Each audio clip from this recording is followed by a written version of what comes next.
All right, so how much time did you spend talking to ChatGPT or Gemini this week? We rely on AI for so much, but can that reliance cross a line? Today on the Fit Mess, that's what we're talking about. AI addiction. Like most things in my life, I think, genetically, I have a predisposition to addiction sort of things. I've never gone full-blown addicted on anything, but certainly developed dependencies. And the other day I was writing, I think I was writing an email or something. And there's so many things that I now have AI write for me where like I have the idea, I know what I want to do. I just don't want to take the time doing it. So I tell the robot, hey, write this thing, and it writes it. And I realized like it needed all of this context that would take longer to give it the context than it would to just use my brain and come up with the content myself.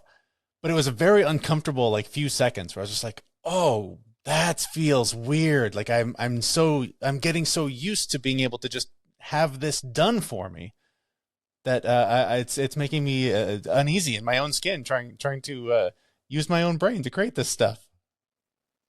It's funny. So, remember way back in the olden days, back before we had, full-blown calculators in our pockets that we were told we'd never have for math, and That's right. how we were told that we'd have to buy a set of encyclopedias just to survive and get by, or be prepared with a library card to go and get shit. That's Well, right. then Google shows up, and all of the answers are there. Yeah. They might not be accurate or good or valid, but people can point to it as a reference and be like, see, I Googled it, therefore it is a thing. And there's plenty of truth to that. Like, look at Wikipedia. Wikipedia is this information repository for topics that didn't fit into a nice, clean, bucket sanitized function of an encyclopedia, Mm-hmm. and they could get more in depth on these things than you would typically find in some kind of print piece. But it was user generated, or I guess community generated. Now, at the top of your Google search, if you open up the Google and you type, I just typed in AI addiction. And what did I get? I got an AI overview at the very top of the list. AI is telling me why I'm addicted to AI. It is very meta. We are living in a simulation that we created, whether we like it or not, because we built this fucking thing this way. And we've entirely engrossed ourselves into this filthy thing of our own past experiences being refined and distilled into something that can be used to market towards us. And I don't give a shit what you think AI is good for. It's going to be used for things that aren't good for you. And you talk about addiction. I mean, a really good example of addiction. Human beings are addicted to a few things by default. We are addicted to food. We are addicted to water. We are addicted to air. We are addicted to not burning up in the sun or freezing to death in the snow. Beyond that, you can start manipulating certain things in the human brain to get it to trigger the same responses for those particular components, which come down to hormone regulation, the way that your brain actually operates with those components. Mm. If you think about it from the perspective of what smart devices do and what Facebook does, they actually have psychologists that they've employed in social media to go through and figure out ways to generate content that is the most addictive to you to keep you engaged as much as possible. Well, and that's the thing, like the distinction between those addictions that you mentioned that, essentially are what keep us alive, and the ones that we're getting into now is the negative impact that it has on your life. Like if you are having mood swings because you can't communicate with the chatbot, if you are neglecting work, if there's things that are suffering in your life because of your dependency or your use of this thing, that's the addiction we're talking about. Not so much the one, with the vitamin D and the sunshine. That's a little bit of a different addiction, I think. But they're not. They're the same base root triggers that cause you to perform the same way. What there is, it's a reward and a punishment system that's biochemically enabled inside of your brain. So Right. when But you I eat need the sun to live. I don't need Facebook to live. but you don't need McDonald's cheeseburgers to live, No, and you correct. don't need coffee crisp to live, and you don't need coffee to live. Now I take exception with that. I would argue that I do. And In I would fact, argue that if you cut it out for a month, you would still live. You'd be miserable as fuck, but you'd I be know. alive. I've been on the decaf for a while. It is a different way of living. I'll It confess. is an alternative sense of reality. And Yes. actually, along that aspect, the way you experience the world when you're not caffeinated is Oh, it's so different. different. Oh my Right. God. So again, I mean, this goes back to the whole point that, your existence is an interpersonal experience. Like, you experience the world from within your own little chemical makeup, and you take these inputs and signals in, and it filters through a bunch of hormones and a bunch of synapses in your brain that fire to give this bit of information. And now we're adding another signal. And that other signal has more authority and shortcuts the need for us to think through problems in a much faster route to figure out answers, because we no longer have to do the hard work of going, oh, I figured that out. Because that actually used to be a reward system in human beings. Like, you would actually have a reward for going to the library and looking some shit up and going, oh, I didn't know that. That's cool. Now it's just there. I'll share a confession and a bit of irony about this episode. Literally, before we were recording, I was reading a bunch of articles and I went, what am I doing? And I copied a bunch of them, threw them into AI and went, summarize this, create an outline for me so that I can do a podcast about this topic. Like, that used to take hours, and I did it in minutes today, got the same information, have the same reward of getting to do this and being, relatively informed on what the issues are. But I just saved hours of my life because of the convenience of this amazing tool.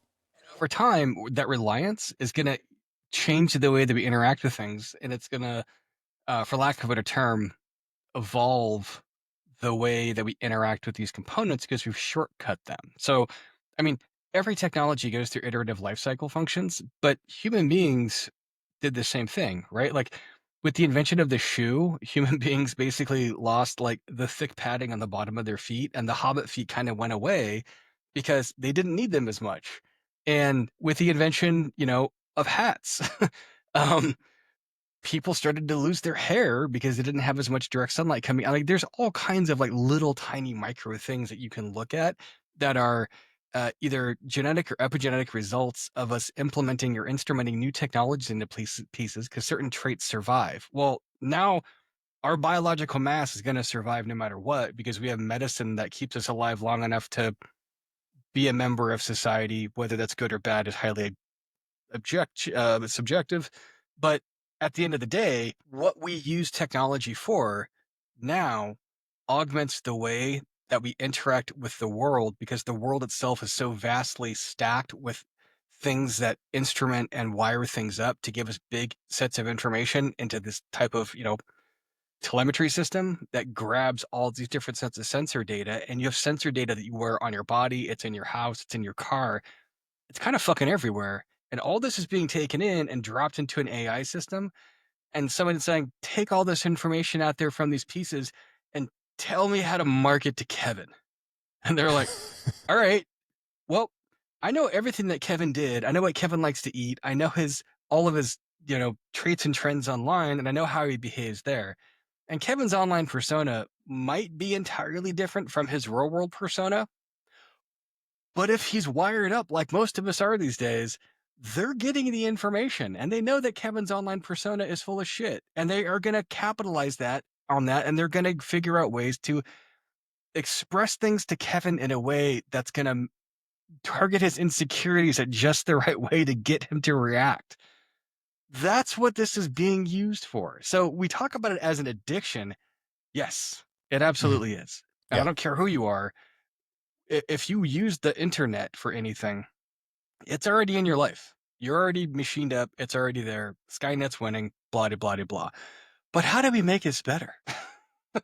What's the positive spin on this? Right. Well, I mean, the main one for me is time saving, right? Like the amount of hours that I get back to do other things. Now, but here's the rub, I think, for a lot of people, is that a lot of people are then taking that time to do a little more scrolling and a little bit more just nonsense. Like we don't, I think technology has evolved because things were hard and we wanted them to be less hard so we could have more leisure time to really enjoy life.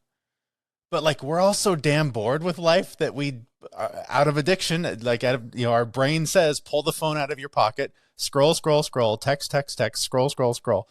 We don't interact with people. We don't read books. We don't go outside. Like, all of the things that this blob needs to have a fulfilling experience, we're not doing. And then we wonder why there's a mental health crisis in the world, and why people are more and more depressed and more detached and isolated. It's because we're being driven in by the devices that we're becoming more and more addicted to. So the antidote is do less, right? But of course, as it becomes more ingrained and more part of our lives, that becomes harder. But when you're wondering, why am I so depressed? Why am I so isolated? Why am I so alone? Stop looking at the thing you're looking at while you're having that thought and put it away and go outside and call a friend and go meet up with them. Yeah. Yeah. Comedian David Cross has a great joke on technology being used in this way. I don't know if we can keep this in the podcast, but I'm going to go for it anyways.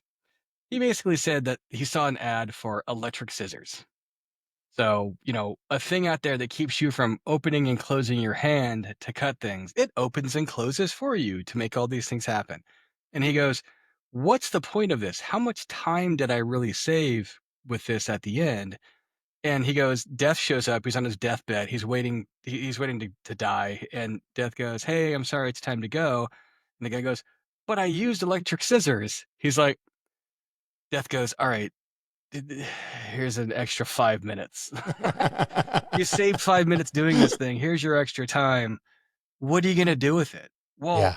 AI doesn't save us. You'd save you 5 minutes. It saves you hours. Hours. So what are you going to spend? Like, what's the thing you're going to do to redirect your attention when you spent all this time doing these other things, which actually did give you a dopamine response at the end when you completed that task? You're like, I'm finished. Thank God.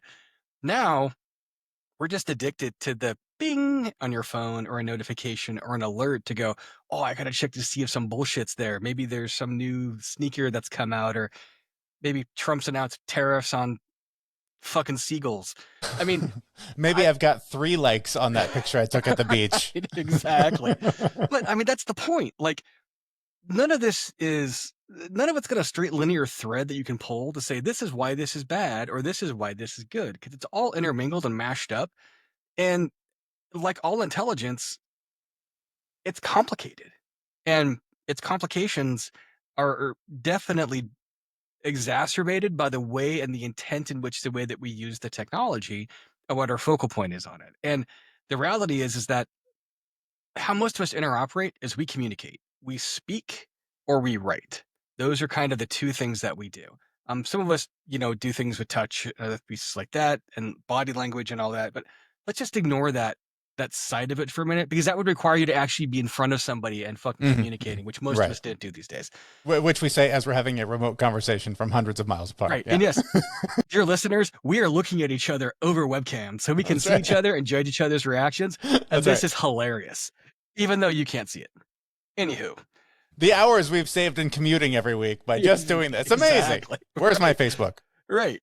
But my point is that when you look at the way that we've taken these bits of technology, that we've taken these different component pieces, and we've slapped them into something that's actually useful for the layperson. We can all go on and we all have instant access to generative AI. Cool. That's great. We don't have to think as much. And with that free time, like you said, we're probably going to fall back on tools that give us better dopamine responses. If you look at that from the other perspective and how people are using AI to get to you more effectively, well, if you spend your time on the tool that generates AI, that spits more AI back at you, that uses AI to get you more interested, to give you more dopamine responses, to keep you more engaged, you didn't disconnect from anything. You didn't save any time. You just redirected your eyeballs to something else that somebody else is going to capitalize on. So if you're going to use AI like this, use it, write it down, move on to the next thing, but don't change your patterns. If you have extra free time, make sure you're using it for free time that's productive for you and not productive for somebody else to market to you. And that's a hard flip, right? Like, one of the cool things about AI is that you can write books and stories and everything else. I mean, use it to do fun shit. Like, make that be the reward mechanism. Have it spit those things back. Be productive. Don't just sit there and doom scroll. Like, there's plenty of shit out there for us to be depressed and sad about right now. Like, and there always will be, right? Like, that's never not going to be the case. That being said, you have access to the compendium of information and a super smart oracle that can spit back answers to you and do things for you that you yourself probably either don't want to take the time to do, or it's going to be too cumbersome, and use those things to make cool shit and refine them and make them better. And if you really look at the true thought behind why people want these artificial intelligence systems, It's because they do a lot of the neural mapping, a lot of the understanding that the human brain is trying to emulate and put into power for our regular daily tasks. And they've taken these pieces and made them digital so people can understand them in context. That, I think, is noble and a good use for that system. And I think those things using it for that are great. They're also using it to track faces, track activity online, look at where the security threats go through. Like there's all kinds of interesting things and ways that they're using the technology, but it all comes down to the way someone's using it. And if it's being used against you, that's going to suck. If it's being used for you, that's going to be good. Well, and Maybe. I think that's the double-edged sword of it too. I mean, just as you're talking about this, I'm just thinking like this is another case where this is the tractor. This makes farming so much easier. I don't have to go out and do all of the manual farming. I've got all this leisure time to read, be with my family, write a book, create, be a part of nature, whatever. But the double-edged sword part of this is that like doing stuff is hard. So we so often default to what's easy. So when you have loads of free time, the hard part is figuring out what's the best use of this time for me. And the easy thing, now that we have calculators in our pockets, is to pull it out and write boobless upside down, because that's what we're doing. But like, it's so easy to just give up and do the easy thing that feeds our brain, right? Instead of doing the productive hard thing that will make us better people that are more fulfilled and filled with purpose in our life. Yeah. And I think you used a very interesting phrase there. Boobless? You used two very interesting phrases. Free time. Yeah. Time is not free. It actually is a limited resource. You don't know how much you have. And if you're like most of us that work, you don't know how much you have every day. If you have kids, you don't know how much you have every hour, and it's probably none, especially if they're little kids. If you have a partner, you don't know how much of your time is going to be stuff for you or stuff for them. And the reality is that time is not free. And if you are redirecting your attention to distraction because you have regained time from heavy lifting, mental heavy lifting, you should use that for more mental heavy lifting and redirect that focus and get something out of that time. Because at the end of the day, it is not about did I save a bunch of time with ChatGPT as much as it should be, was I able to use ChatGPT to be more productive?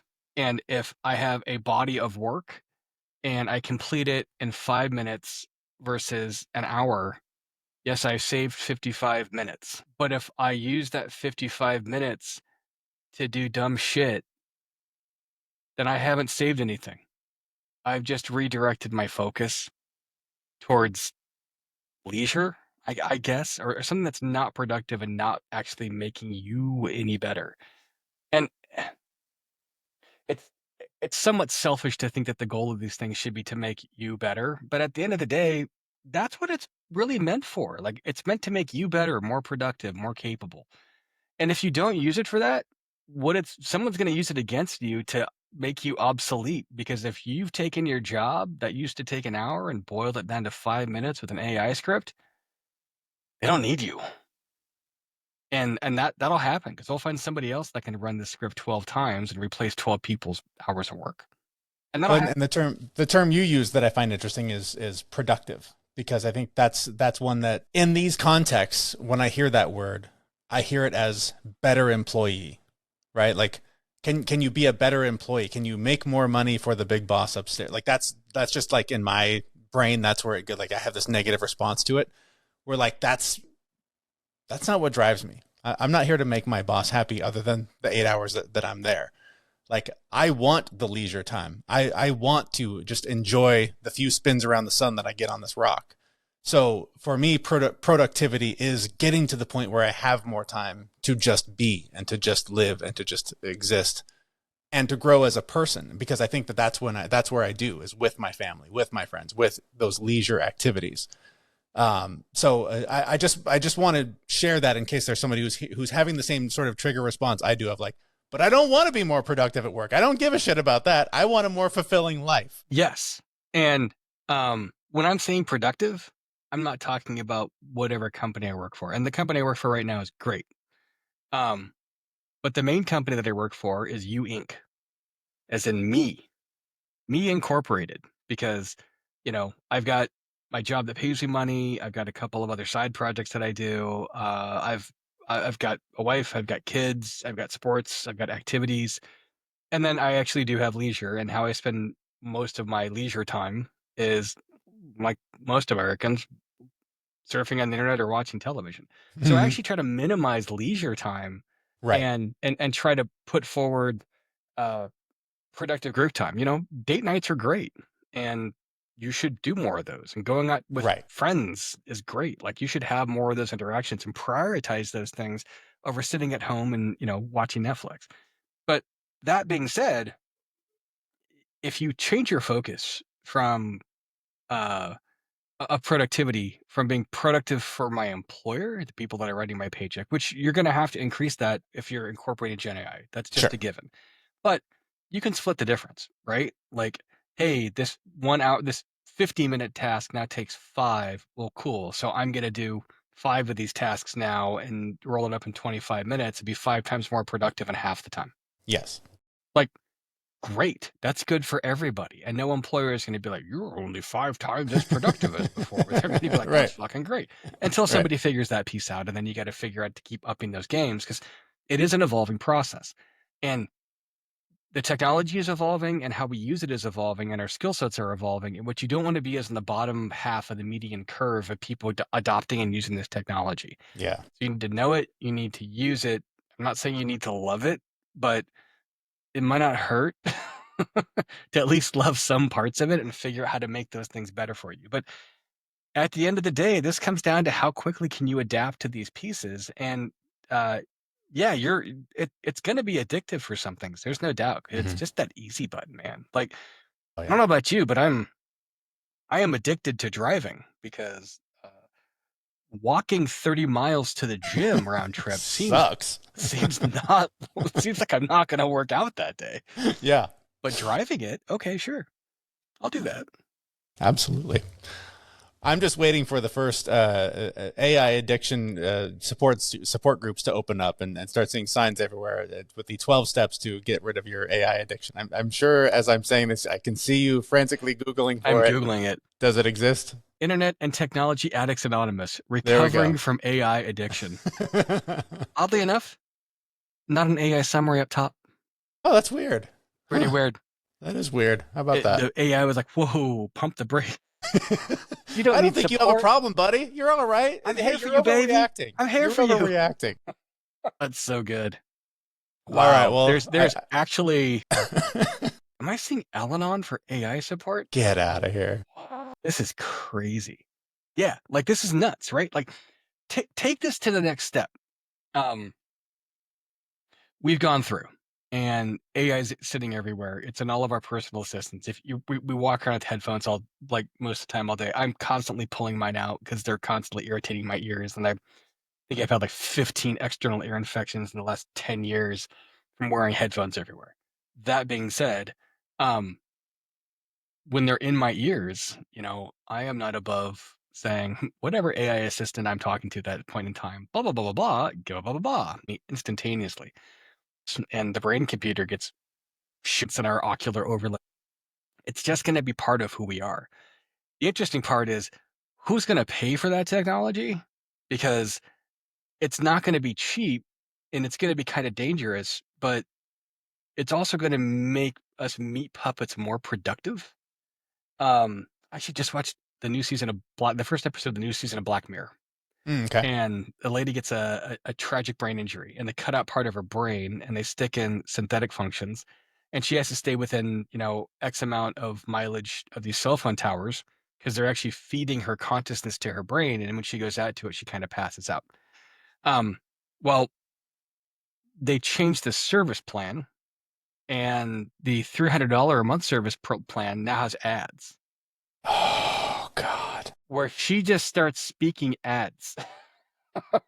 Oh She's my at her job God. teaching children, and she just starts talking about like, so and so for these types of things. She's going to have sex with her husband, And he's like, yeah, I'm just not in the mood. And it immediately flips over to a boner pill ad.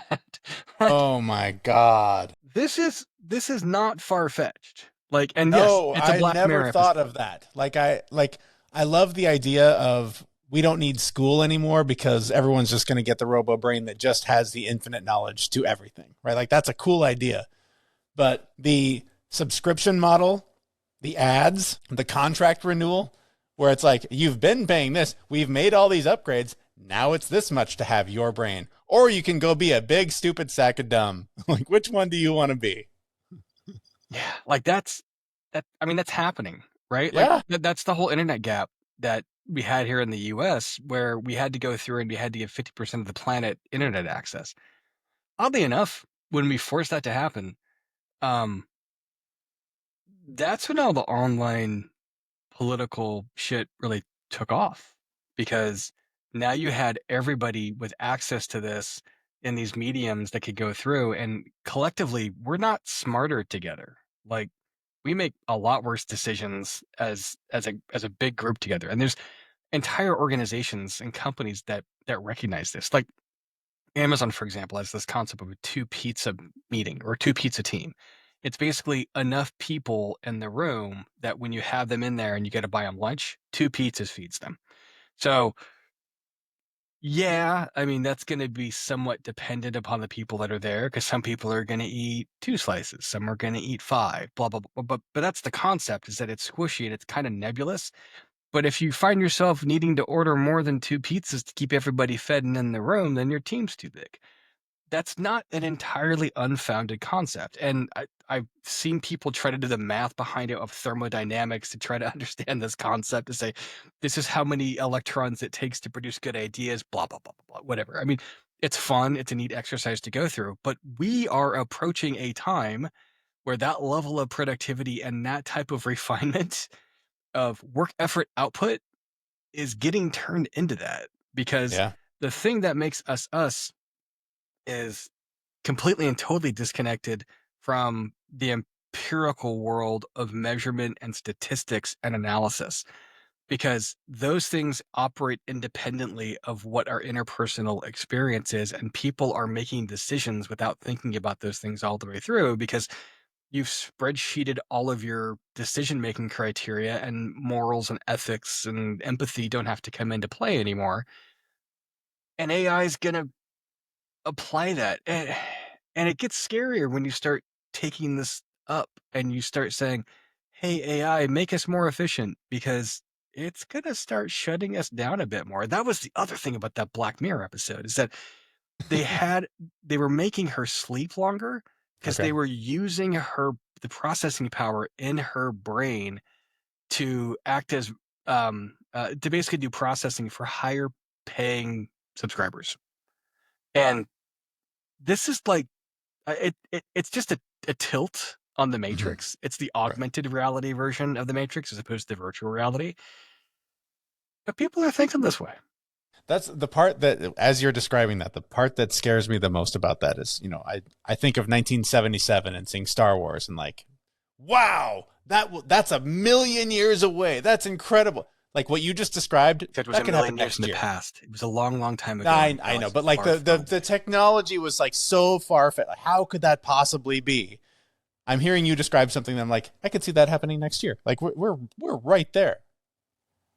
Yeah, I mean, I don't know if we're right there. I We're mean, there's right. I mean, relatively speaking, we're right there. As fast as this stuff is growing, we are right there. so I think you have two problems. So one, the biomechanical interface, the neural interface. So you're gonna have to shoved into your brain. The only person that's really working on that, that's publicly talking about it, is somebody nobody trusts. So that's going to slow that down. That's going to fuck that up. But there are people out there working on different pieces. The French have gone through and they've actually created an overlay for people's eyes to where it's almost like a contact lens that helps them to actually basically helps blind people be able to see. They can go through and it can basically connect right into your neural cortex. And by doing that, it's basically simulates the idea of having eyes that work. Like if you have full cataracts, they can't get all the way That's through. wild. Right. And I think this was like 5, 6, 7 years ago when they came out with this shit. So it's not new. Auditory implants. cochlear implants, people that go through and have these things in that pipe directly into the hearing centers and speech center parts of your brain so you can understand and communicate. Like, those pieces have been built and have already kind of gone into play, but they've been experimental and they've come out slowly because they have a terribly large number of side effects. You have to keep them clean all the time. You have to have batteries to swap them out. But the technology that we have is getting smaller. It's going to fit in spaces better. There's a new company that just came out with a new transistor chip that is performing as well as the GPUs and LPUs that people are using for all these AI models, but it uses photonics as opposed to using electrons. And the difference is that when you send light through the circuits don't have to be as big and they can be directed because photons move in a straight line. They don't follow patterns like electrons do. It makes them about 10 times more efficient in terms of power utilization. And because they don't create a bunch of heat, you can stack a bunch of them together so you can get much smaller. And the first iteration of it, they're putting into standard motherboards. Why is this nerd shit important? Well, it's making things smaller, and we've just overcome something that we knew would be a problem later on down the line with trying to make these things, soft transistors, sit in human bodies, because you've gone through, and yes, there's mechanical components, but you can put them on silicon and not have to have any type of metal interface that causes degradation or leaching into the brain.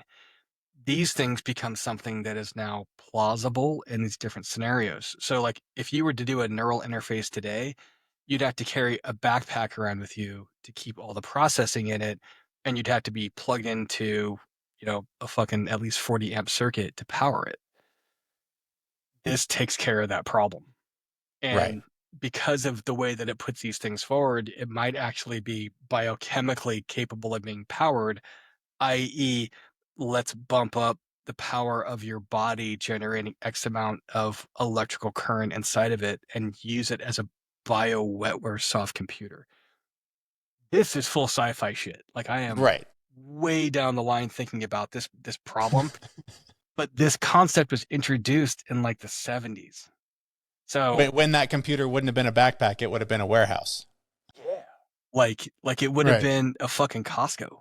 Yeah. Like Costco giant Cray computers, like that crazy computer that we saw in Tron back when that first came out, with like the massive lead doors. Right. I mean that shit's. It's not. We're not talking science. I mean, it is science fiction, but it's near science fiction. It's close. Yeah. Who can afford it and who gets access to it? That becomes the different scenario, because it's gonna be like cars, right? When cars first came out, the average person could not buy it. And then Henry Ford came out with the Model T. And people talk about how great it was, but people don't talk about all the accidents and all the dead. Like, Yeah, and how many are going to get the Pinto model of the new brain implant? right. Well, and then we're going to wind up with these artificial robot assistants, like, again, more Musk working on this whole Optimus thing, this $30,000 home robot that's going to come through and clean everything up. What am I going to do with all this extra free time? Well, I'll tell you what you're going to do. You're going to go dig ditches, because it's going to be cheaper for them to pay you to dig ditches than it is for them to pay the $30,000 smart robot to dig ditches. And that's what you're going to have to do to be able to afford your brain subscription and your robot. To do all the rest of the shit around your house. And you know what's going to happen? Your brain assistant is going to have way more leisure time than you, and it's going to recycle your unused brain time for this. And your robot is going to have way more leisure time than you, because it's just going to basically turn you off so you stop making such a fucking mess in your house. It's going to get pissed off at you for not doing your dishes just like everybody else in your house does. But you'll have way more time to go to your AI addiction meeting to get over all of it. So it'll be great. It'll all work out just fine. They're going to shut your ass down and repurpose your brain to be used for other more productive tasks. Well, on that uplifting note, perhaps we should go. I've got conversations with robots to have. That sounds fun. Yes. Yeah. And on a side note, if anybody's not using AI today that's listening to this podcast, you're not listening to this podcast. Everyone's No, using you're not. AI today. Yeah. You haven't even found it yet, because Google hasn't referenced it as a show to listen to when you went looking for something else. Fingers crossed. Right. All right. Well, that's going to do it for us. I hope you have enjoyed this. I hope you've gotten something out of it. And your brain subscription will be going up next year, so we'll have that conversation next time we get together. If you would like to share this episode with a friend, please do so through our website. That you can share thefitmess.com/follow so they can follow us on whatever podcast player they're using. We appreciate you listening, and we will be back in about a week at thefitmess.com. Thanks so much for listening. We know this podcast is amazing and it doesn't seem to lack anything, but we need a legal disclaimer. Prior to implementing anything discussed in this podcast, it is your responsibility to conduct your own research and consult your physician. You should assume that these knuckleheads don't know what they're talking about, and they're not liable for any physical or emotional issues that occur directly or indirectly from listening to this podcast.